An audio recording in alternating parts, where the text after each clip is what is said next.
podcast, Ujumbe means message. And yeah, we're back. We're back. We're talking about the Zemene Mesafint, Ethiopia's age of princes. Yeah.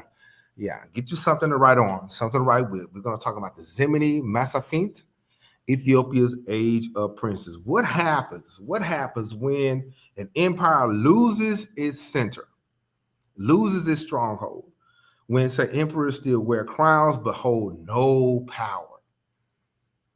Yeah, that's where we at. So this is the era and the time of Ethiopia's ages of princes, the Zemene Mesafint, and a century where emperors were prisoners in their own palaces. Have you ever felt like that? Felt like you was trapped in your own, your own home in a sense? But think about it. Emperors were trapped in their own palaces. They couldn't go anywhere. They couldn't do anything. They had no power. So Gondar, as we talked about the week before, became a shadow of his former glory, where warlords like Ras Mikael Sehul of Tigray ruled the land with iron fists. So, but get this: out of the darkness, out of that, Ethiopia was prepared for a rebirth. So today we're gonna journey through. We're gonna take this walk through betrayal, through civil war, resilience, and of a people who endured a century of chaos. Yeah.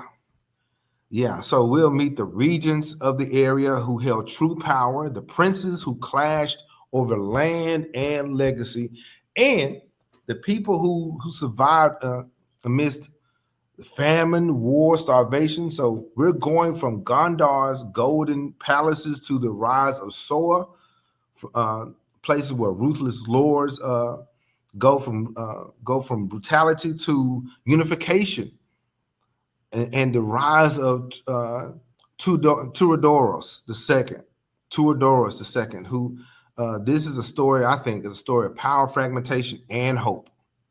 All right, so yeah, here's a few questions. All right, what caused the breakdown of the centralized imperial power in Ethiopia, leading to the rise of regional warlords and nobles?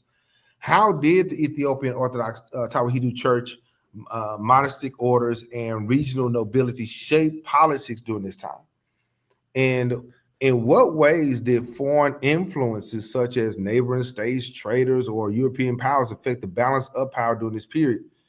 And how does leaders like Ras Mikael Shu, Ras Gusa, and eventually Turodoros II shape the trajectory of the Zemene Mesafint? And what lessons does the Zemene Mesafint offer about fragmentation, unity, and the struggle for central authority in African history? Yeah, we're gonna get down today. Yeah, get a little piece of paper, a little snack, a little something. Let's get to it. So today, here's our topics. We're gonna go from Gondar's glory to Gondar's decline, the Yejju Dynasty and the rise of the regional lords. We're going to talk about war, intrigue, and endless civil strife, the people's struggle and glimmers of unity, and the legacy of the age of princes. All right. So yeah, we're talking. Our podcast focuses on Ethiopia, Kush, and Kemet. If you're ever interested, if you ever wanted to learn more about it, let's learn together. Hit the like button and subscribe. Right. So this is dealing with Pillar 1. Pillar 1, Ethiopia, the source and the sanctuary. Pillar 2 is Kemet, the blueprint of sacred civilization. Pillar 3, Kush and Nubia, the corridor of continuity. And Pillar 4, the hidden code, spiritual science, symbols, and esoteric legacy of Africa. So today we're going to go from Gondar's glory to Gondar's decline. Yeah. So Gondar was founded in 1632 by Emperor Felicitas. It was more than a capital in a sense. It was a vision of Ethiopia's future. It was full of palaces. Palaces rose like castles in the highlands. Churches gleamed over the sun, and artisans adorned the city with murals, stone carvings, and gilded manuscripts. It was basically called the Camelot of Africa. Okay, that's what it was called. They had festivals, coronations, and in the 17th century, it was huge. And the thing is, during the 17th century, we tend to focus during this time. We tend to focus on Western expansion, what was going on in the Western world, but there was a lot of things happening in Ethiopia. You know, they had coronations, they had festivals, royal courts filled the streets with pageantry and color. It was the Camelot of Africa.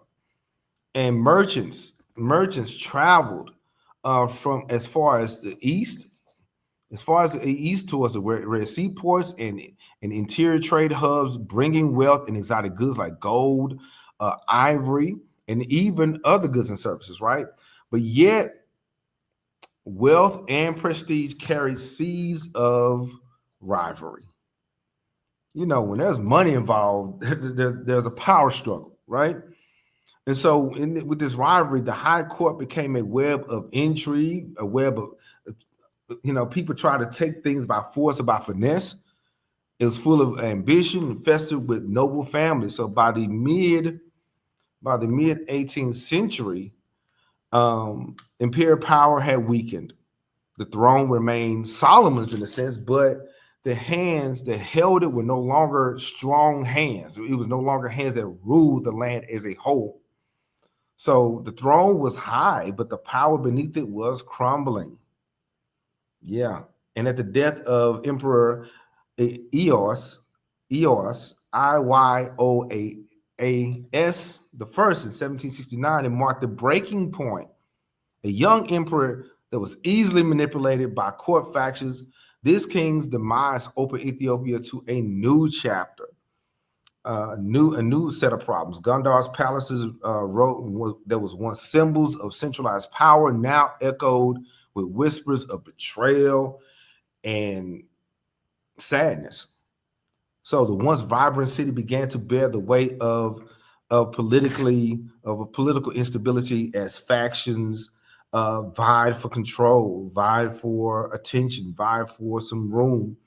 And so they was vying for all this behind the mask. See what I'm saying? And so if you want to learn more about Ethiopian Kush and Kemet, like and subscribe. You see what I'm saying? Let's get to it.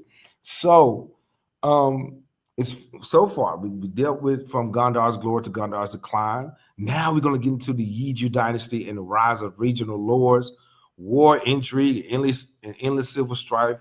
The people struggle, glimmers of unity, legacy of the age of princes.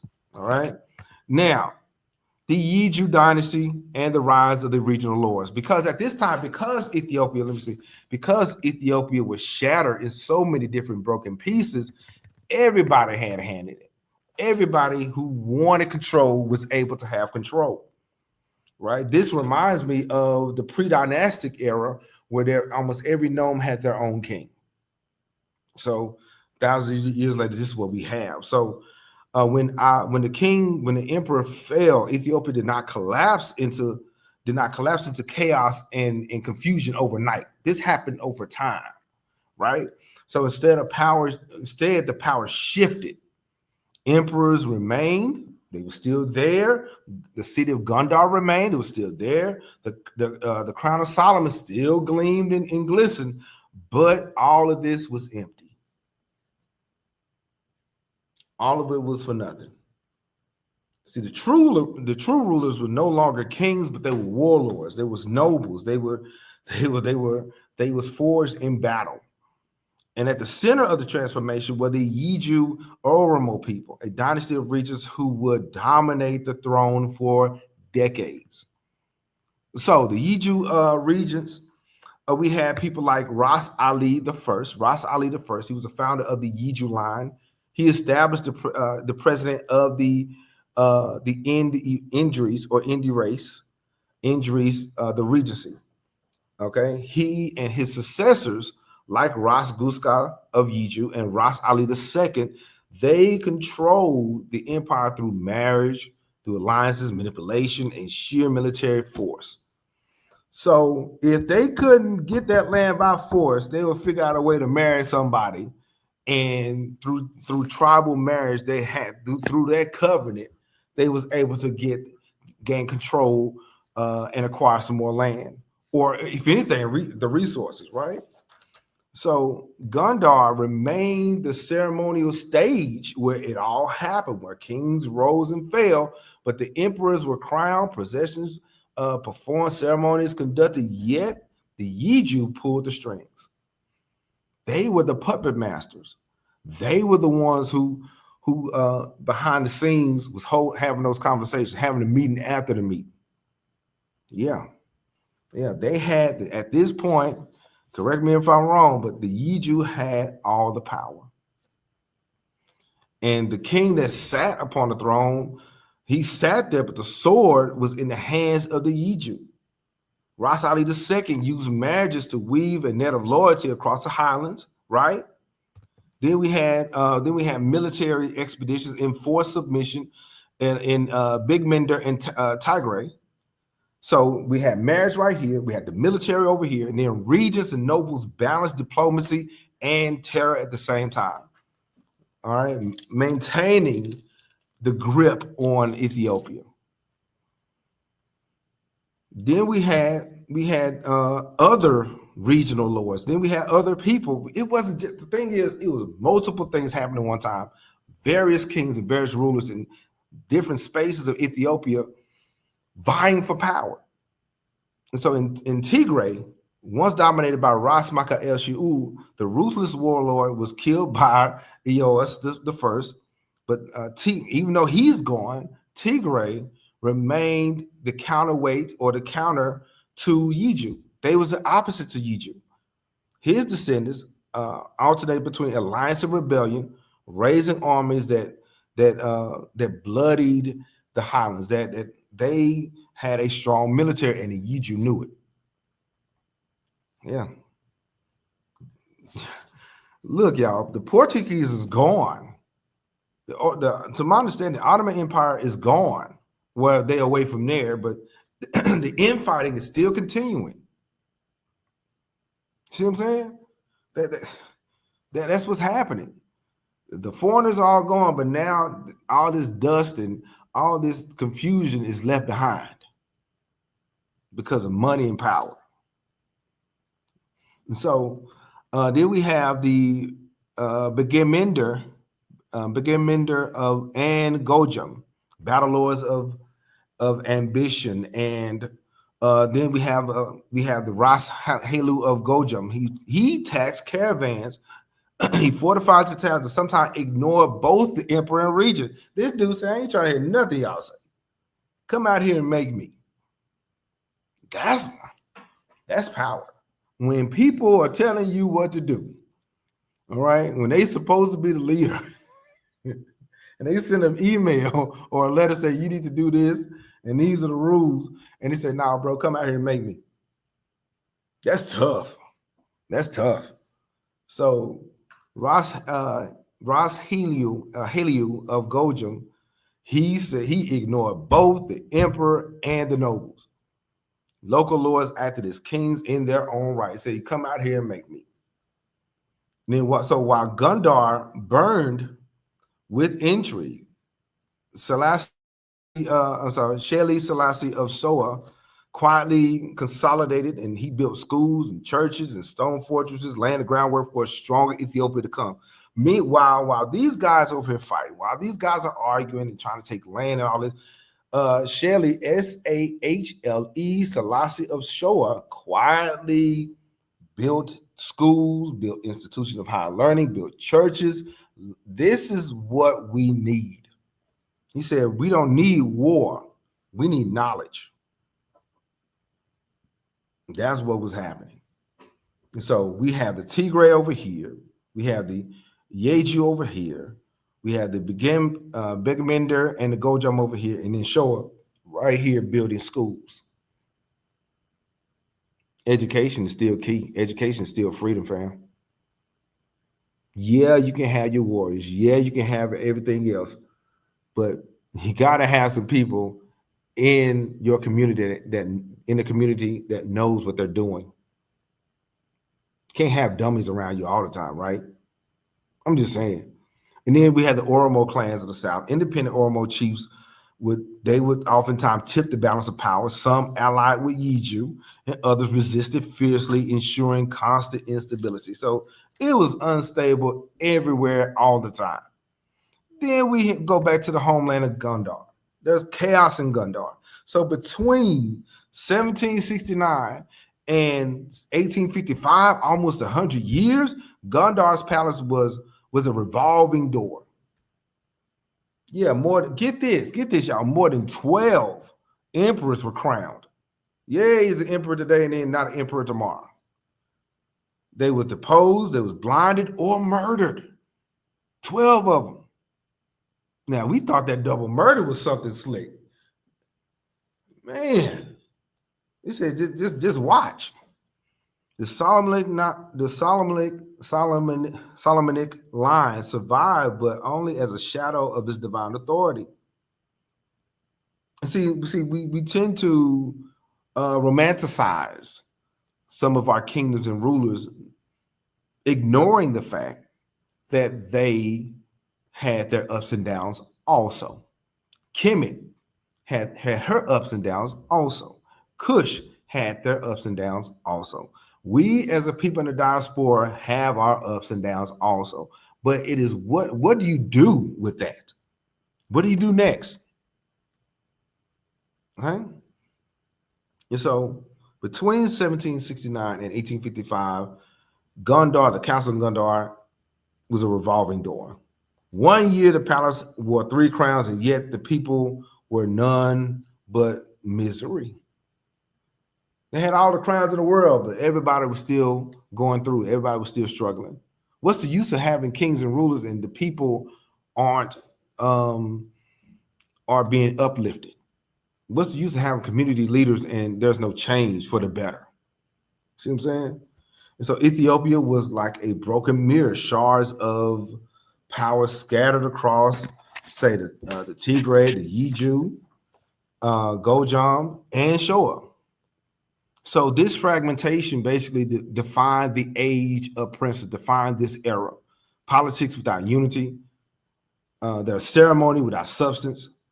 You know, there's people going feelings over the facts.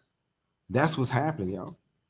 Then, so we have the Yejju Dynasty and the rise of regional warlords, right? We talked about from Gondar's glory to Gondar's decline. We talked about the Yejju Dynasty and the regional warlords. Now we're about to get into some more. We're about to get into war, intrigue, and endless civil strife. The people's struggle, glimmers of unity, legacy of the age of princes. All right, let's go. War, intrigue, and endless civil strife. This is what was happening. The rivalries was happening. It was erupting constantly. The regents versus, say, the Tigray versus Gojjam, Shoa versus Yejju. Gondar's emperors became paraded figures. They was empty. It was hollow. They had nothing but a pretty crown and a chair. They was in a sense puppet emperors. Think about that. Hold on. Think about that. Think about you being in a position. How would you feel when you thought you earned that position? You thought they selected you. You thought that they had your back and everything, but they was only to find out that they were using you. They just needed you to be in that seat. Think about that. How would you feel about that? Let me know. Like and comment below. Let me know. How would you feel? Somebody, yeah, you the person, you the supervisor, you the manager, you all these things, only to be manipulated. Yeah, it's tough. But that was Ethiopia at the time, right? Matter of fact, it's still going on today, no matter where you look, right? So think about Emperor Tekle Giyorgis, Giyorgis the first, the wandering king. They called him the wandering king. He had nowhere to go, nowhere to stay. He reigned 6 separate times, bro. 6, not consecutive, 6 separate times. Each time restored, and then he restored the Ethiopia. He restored Gondar, and then they removed him. Restoration, then removal. Restoration, then removal. His throne became a symbol, not of permanence, but of fragility. Restoration, removal. James Bruce, the Scottish traveler, said the king was paraded like a relic. He was used like a plaything. Yeah, while the land bled from quarrels and fights and man, it's crazy. And so then it was life under endless war. It was always somebody fighting. Think about this: armies ravaged farmland, stripping grain from livestock. People were forced to feed whichever army arrived first. So the people are confused. And so if they refused, because they may have been team Yejju versus Oromo or whatever, if they refused, it was either they were going to burn this down, or they was going to use the blade on them. Trade caravans were bled dry, because remember, the trade routes was going inland from the Red Sea. Merchants that was carrying ivory or salt were taxed at every checkpoint, leaving little profit by the time they reach the Red Sea, by the time they get back. Man. And they were being taxed. And so, and the thing is about that, when I think about it, when we talked about the rise and fall of Gondar, the Muslim rulers were imposing a special tax. They was basically taxing them double because they was non-believers. And so this was kind of this, even though it may not have been under an Islamic group, they still was carrying that kind of concept where people were being overtaxed and overworked. See? So there was rituals there. The spirit, no substance. Rituals amid ruin. Even ceremonial life, coronations, processions, church feasts was haunted by violence. A coronation would be followed by a coup. A procession may be followed by an ambush. Loyalty was fleeting. Betrayal was constant. Can't even pray. Matter of fact, if you did, you were praying that somebody that somebody wouldn't hurt you. The Ethiopia is a major hub of religion and knowledge, and people are up there coming to gain knowledge or gain some kind of hope, or being ambushed, or being enslaved. And some of them may not have been from Ethiopia. They may have been from somewhere else, making a pilgrimage, going to Old Axum, going to see the 11 churches of Lalibela. And then here we are with this. Yeah. I got a question though. How would you feel if this was happening in your life right now? How would you feel about that? What would you do? What would you do? Because believe it or not, right now, a lot of this is happening right now in the diaspora. A lot of the fam is going through this right now. Yeah. So what would you do? You know? Then we have the people struggle. The chronicles of the Age of Princes speak mostly of lords, regents, and battles, right? But the true battle, the true war was fought in the hearts of the people. The farmers, the priests, the traders, the villagers who endured a century of instability. They endured heavy burdens. Farmers paid tax after tax to the emperor, to the regent, to the passing armies. Villages were often burned by one lord as punishment for supporting somebody else. Families lived in fear. Their sons could be taken as soldiers for campaigns that never ended. They said, sure, they'll come back, but they never come home. Yeah. Yeah. So the lion wore the crown, but the hyenas ruled the land. You know, it's like we would say sometimes, the clowns are running the circus. You know? But what about the church? What is going on with the church? The Ethiopian Orthodox Tawahedo Church.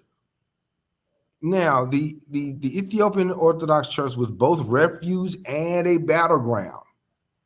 Monasteries sheltered the displaced and preserved manuscripts. Yet the bishops sometimes choose sides. They may have had a backdoor deal. If you let us here, if you let us stay or whatever, we won't hurt you. Yeah, they took sides, blessing armies in return for what? Protection. That's extortion. That's spiritual extortion. God. Yeah, churches were, but then the churches were looted when lords ran short of money. Icons and sacred vessels were stolen, and they became what? Spoils of war. And despite this, festivals like, even though this was going on, even though the looting and violence was going on, festivals of like Timket, the Epiphany, continued. Villagers celebrated in faith, even as warlords was out there planning and scheming. Faith more basically overrode politics. Okay, they faith over politics, right? Faith and hope gave the people stability. See what I'm saying? So a villager may say something like this. They may say, today we give grain to the men of Ras Guska, tomorrow perhaps to Ras Hailu. If we resist, our fields will be fire. So now we bow in prayer. We pray for rain to wash their blood from our soil.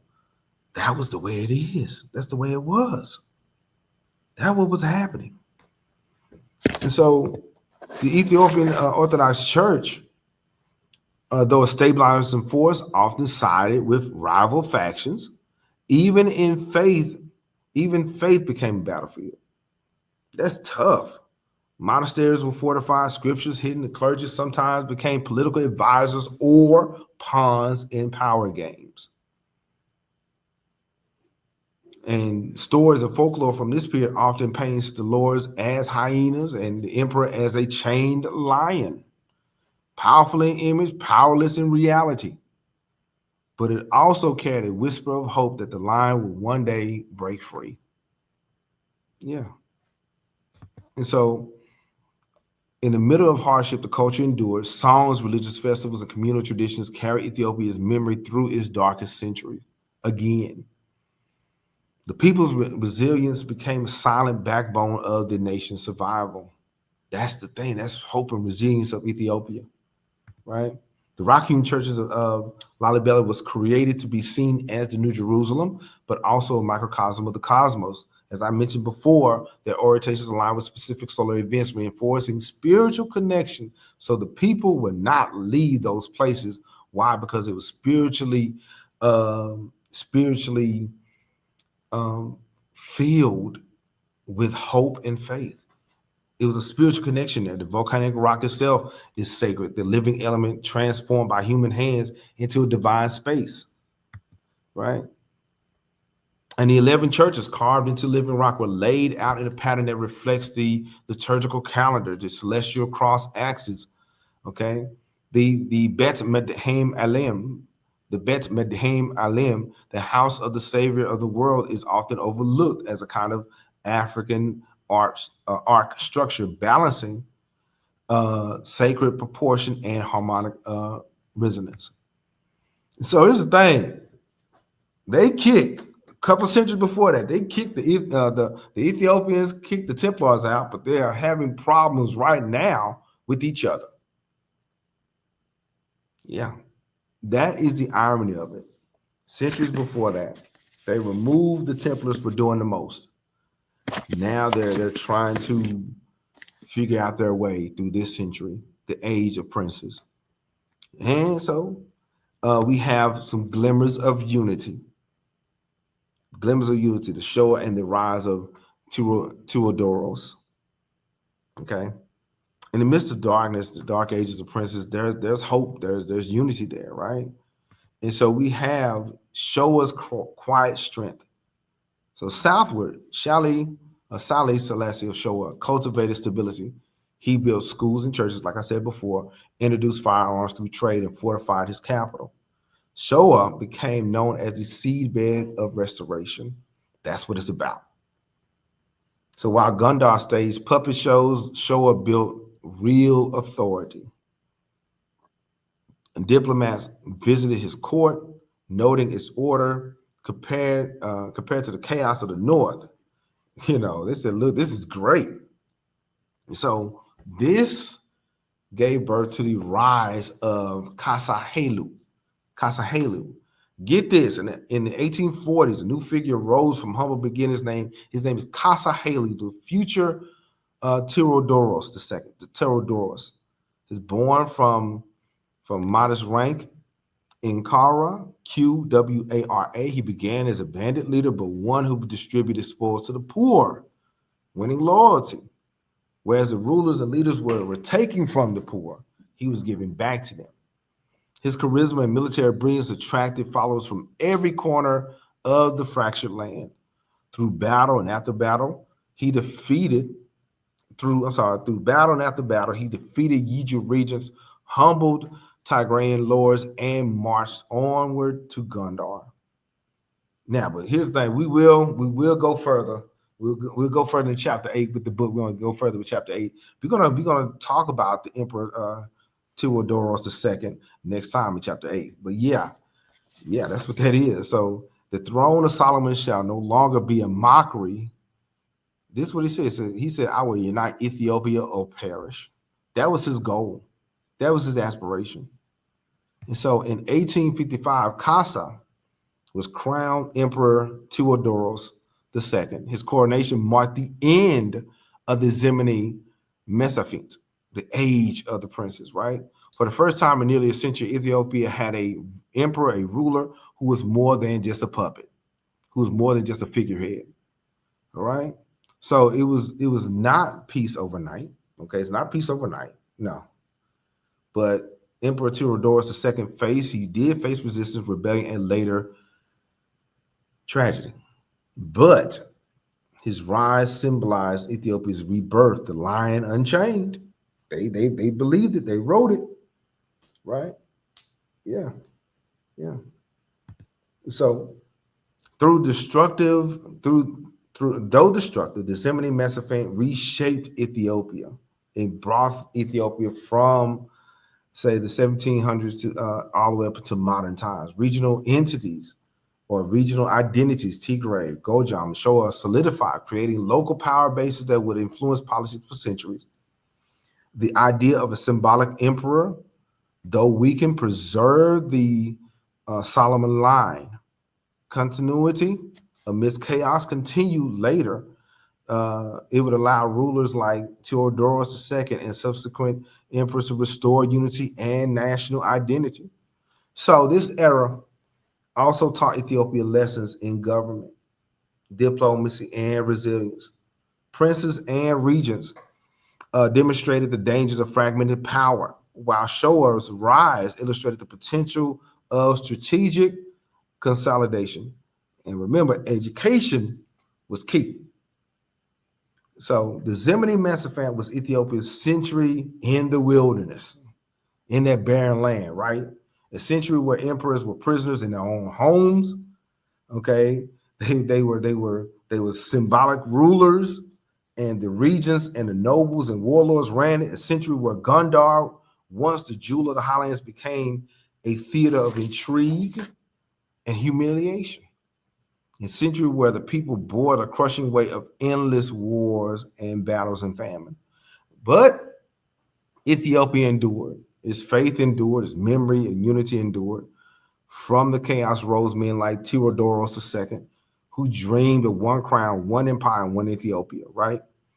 The age of princes remind us, even in division, even through issues and problems that we may have from day to day, a nation and a people can carry within it the seed of resurrection. All right. This is, to me, I think this is the story of resilience. This is the story of our beloved mother, Ethiopia. You see what I'm saying? And so, this we talked about today, the Zemene Mesafint. Ethiopia's Age of Princes. And if you want to learn more about Ethiopia, Kush, and Kemet, or Ethiopia, Kemet, and Kush, like and subscribe, right? And so today we talked about Pillar 1, Ethiopia, the source and the sanctuary. Pillar 2, Kemet. We'll talk about that next time, the blueprint of sacred civilization, Kush and Nubia, and Pillar 4, the hidden code. And so here's some books. We got some books. An African History of Africa by Zainab Badawi.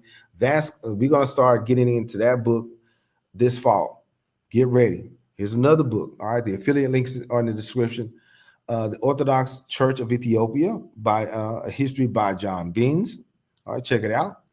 Oh, check this book out. Okay. A History of Ethiopia by Harold G. Marcus. That's a good one. And the Ethiopian Borderlands, Essays in Regional History from Ancient Times to the End of the 18th Century by our guy, Richard Pankhurst, right? Now, this is the book that we're currently on. We'll be getting into chapter 8. We're going to talk about the rise of Emperor Theodoros, okay? The link is in the description also. And here's my book, The Crusades and Jihad in East Africa, Religious Conflicts and Their Impact by yours truly, Marcus Cameron, right? Now, coming up, Kush and Kemet, we're gonna have a special live session with the Kemetic Nation. We're gonna talk about Kush and Kemet unearthing the southern connection with Kemetic Nation, and I have a few questions to ask. We're gonna get into a little bit of meta nature. We're gonna get into some Kemetic science. So this is gonna be fun, right? Because we've been dealing with Kush and we've been dealing with the pre-dynastic era. We want to hear what they got to say about it. Now, here comes another episode, okay? The New Ethiopian Era, the Advent of Theodoros II. That is chapter 8 of the book. Get ready. It'll be coming out really soon. And so, but really quick, shout out to the Ujumbe members. Okay, they made this possible. Thank you for your assistance and for your help. They're part of the Ujumbe member fam. Hit the subscribe button. Join the membership. Check it out. Shout out to Sister Bina Scott, Brother Mo. Shout out to Brother Mo, Brother Isu of One Voice Africa. Check it out. Thank you very much. And so join the membership. It's awesome. So today we talked about the Zemene Mesafint, from Gondar's glory to Gondar's decline, the Yejju Dynasty and the rise of the regional lords, war, intrigue, and endless civil strife, the people's struggle, glimmers of unity, and legacy of the Age of Princes, right? If you like the content, share it with somebody that may enjoy it and share it on Facebook. All right. So this is the King Cam Ujumbe podcast, Ujumbe Means Message.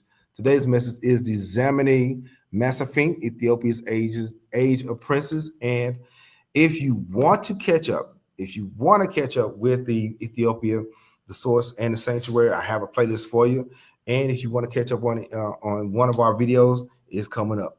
All right. And I will talk to you later.